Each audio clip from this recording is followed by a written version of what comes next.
जब पत्नी कमरे से बाहर गई तब उस कमरे में नौकरानी आती है। नौकरानी को डर नहीं लगता, वो जाके उस आदमी की आंखों के दोनों सुइयां निकाल देती है।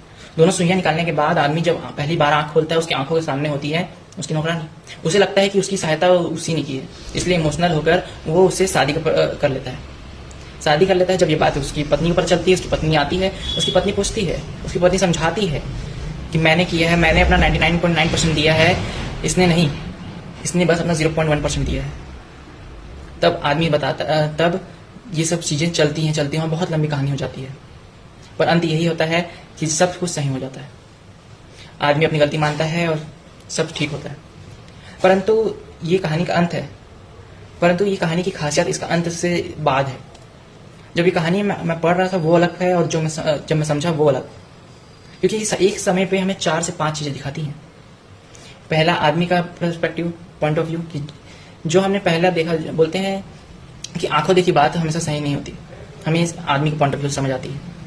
दूसरा, हम भले नौकरानी गलत थी, उसने गलत नहीं किया, उसने समझाया नहीं कि हाँ हम ऐसा ऐसा बात है, पर उसने प्रेजेंस ऑफ माइंड इस्तेमाल किया और वो पाना चाहा, उसका प्रयास किया जो उसे शायद कभी ना मिलता।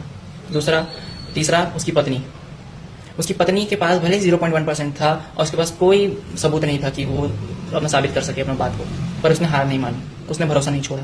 चौथा, और वो ये सबसे बड़ी सीख, कि अपना काम आधा अधूरा मत छोड़ें जब वो काम आपके लिए जरूरी हो। और आज की इस कहानी से आपके वर्ड ऑफ डिक्शनरी में एक नई कहावत भी जुड़ गई कि अभी आंखों से सुइयां निकालनी बाकी है, जिसका अर्थ अभी इंपॉर्टेंट काम बाकी है। उम्मीद है आपको ये चीज़ें समझ आई हों, और आपका पॉइंट ऑफ व्यू दूसरा हो या फिर कुछ और बातें होंगी, आप कमेंट में शेयर करें। राधे राधे, मैं जल्दी मिलता हूँ आपके साथ।